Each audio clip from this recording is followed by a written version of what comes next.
ਬਿਸਮਿਲ੍ਲਾਹਿਰਰਹਿਮਾਨਿਰਰਹੀਮ ਅਸਲਾਮ ਵਾਲੇकुम। ਇੱਕ ਭਰਾ ਨੇ ਕਿਹਾ ਸੀ ਅਰਬੀ ਦੇ ਵਿੱਚ ਕੰਪਿਊਟਰ ਮੋਬਾਈਲ ਹਰ ਸ਼ੈ ਆਪਣੀ ਜ਼ੁਬਾਨ 'ਚ, ਇਟਲੀ 'ਚ ਆਪਣੀ, ਜੇ ਕੋਰੀਆ 'ਚ, ਜਾਪਾਨ, ਚੀਨ 'ਚ ਹਰ ਸ਼ੈ ਆਪਣੀ ਹੈ। ਮੈਂ ਕਿਹਾ ਨਹੀਂ, ਹਰ ਥਾਂ ਇੰਗਲਿਸ਼ ਹੈ, ਤੁਸੀਂ ਝੂਠ ਬੋਲਦੇ ਹੋ। ਇਹ ਭਰਾ आंदा बेटा फिर आपने अभी दुनिया देखी ही नहीं, हर मुल्क में कंप्यूटर अपनी ज़ुबान में होते हैं। अब आपको इंग्लिश का कीड़ा चढ़ा हुआ है तो मैं क्या कर सकता हूँ। तो चढ़े है कीड़ा भाई, इंग्लिश तो बगैर तरक्की नहीं मुमकिन भाई।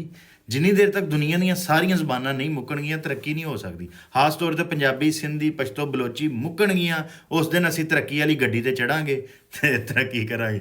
ਮਤਲਬ 13 ਕਰੋੜ ਪੰਜਾਬੀ ਨੇ, ਪੰਜਾਬੀ ਪੰਜਾਬ ਦੀ ਆਬਾਦੀ ਹੈ, ਅਤੇ ਉਹ ਜ਼ੁਬਾਨ 'ਤੇ ਪਾਬੰਦੀ ਹੈ। ਅਤੇ 12 ਕਰੋੜ ਜਾਪਾਨੀਆਂ ਦੀ ਜ਼ੁਬਾਨ 'ਤੇ ਕਿਉਂ ਨਹੀਂ ਪਾਬੰਦੀ ਹੋਣੀ ਚਾਹੀਦੀ? 8 ਕਰੋੜ ਤੁਰਕਾਂ ਦੀ, 7 ਕਰੋੜ ਇਰਾਨੀਆਂ ਦੀ, 9 ਕਰੋੜ ਮਿਸਰੀਆਂ ਦੀ, 5 ਕਰੋੜ ਜਨੂਬੀ ਕੋਰੀਆ ਦੀ, 6 ਕਰੋੜ ਇਟਲੀ ਵਾਲਿਆਂ ਦੀ, 6 ਕਰੋੜ ਸਪੇਨ ਵਾਲਿਆਂ ਦੀ। ਇਹਨਾਂ ਸਾਰੀਆਂ ਜ਼ਬਾਨਾਂ ਜਿਹੜੀਆਂ ਪੰਜਾਬੀ ਤੋਂ ਛੋਟੀਆਂ ਨੇ, ਇਹਨਾਂ 'ਤੇ ਵੀ ਪਾਬੰਦੀ ਹੋਣੀ ਚਾਹੀਦੀ। ਔਰ ਹੈ ਵੇ ਪਾਬੰਦੀ।